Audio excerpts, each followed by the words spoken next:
பேரறிஞர் அண்ணாவுடைய பேச்சாற்றலை பற்றி நமக்கு நல்லாவே தெரிஞ்சிருக்கும். அதனால் அவருடைய காலகட்டத்தில் இருந்த மக்களே, அவருடைய காலகட்டத்தை சேர்ந்த கழக நிர்வாகிகளே என்ன யோசிப்பாங்க அப்படின்னா, அவருடைய பேச்சாற்றலை வந்து சோதிக்கிறதுக்காக அவர் எங்கெல்லாம் போகிறாரோ அங்கே விதவிதமான தலைப்புகளை வந்து கொடுப்பாங்க. அதில் அவர் பேசவும் செய்வார். அதுவும் 1 மணி நேரம் 2 மணி நேரம் இப்படி பேசின இடங்கள்லாம் வந்து இருக்குது. அப்படி இருக்கச்சில அப்போது எப்படி வந்து அந்த பேச்சு தலைப்பை வந்து கொடுப்பாங்க அப்படின்னா, அந்த மேடைகளில் வந்து ஏறின உடனே ஒரு தாளில் எழுதி இந்த தலைப்பில் தான் வந்து நீங்கள் பேசணும் அப்படின்னு சொல்லி சொல்லுவாங்க. அப்படி ஒரு முறை அவர் மேடையில் ஏறும்போது அவர் போய் நடராஜன் அப்படிங்கிற அவர் வந்து இதுதான் இன்பம் அப்படிங்கிற ஒரு தலைப்பில் வந்து ஒரு தாளை வந்து கொடுத்தாரு.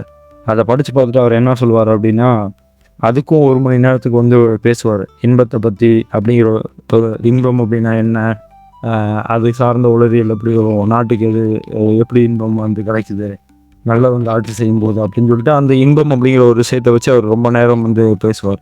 இன்னொரு கூட்டத்தில் ஒரு தாளை கொடுக்குறாங்க. பட் ஆனால் அதில் எதுவுமே இல்லை.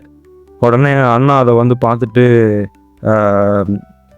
ஒரு புன்சிரிப்பு வந்து சிரிச்சுட்டு, இந்த தாளில் ஒன்றும் இல்லை, எப்படி இந்த ஆட்சியில் நாட்டுக்கு நன்மைகள் எதுவுமே வந்து கிடைக்கலையோ, எப்படி இந்த ஆட்சியில் நாட்டுக்கு நல்ல விஷயங்கள் எதுவுமே ஒன்றும் இல்லையோ, அப்படி இந்த தாள்லையும் ஒன்றும் கிடையாது, ஒன்றுமே இல்லை அப்படின்னு சொல்லி அவர் சொல்லுவார். அப்படி சொன்ன உடனே எல்லாரும் எந்திரிச்சு நின்று கைத்தட்டி ரொம்ப அதை கரகோஷமாக வந்து எடுத்துப்பாங்க.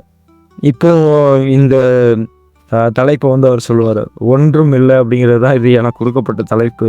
அதனால தான் நான் வந்து சொல்கிறேன், எப்படி இந்த ஆட்சியில் நாட்டுக்கு நன்மைகள் ஒன்றும் இல்லையோ அதே மாதிரி இந்த தாள்லையும் ஒன்றும் இல்லை அப்படின்னு சொல்லிட்டு அதுக்கு அவர் எக்ஸ்பிளனேஷன் பண்ணி சொல்லுவார்.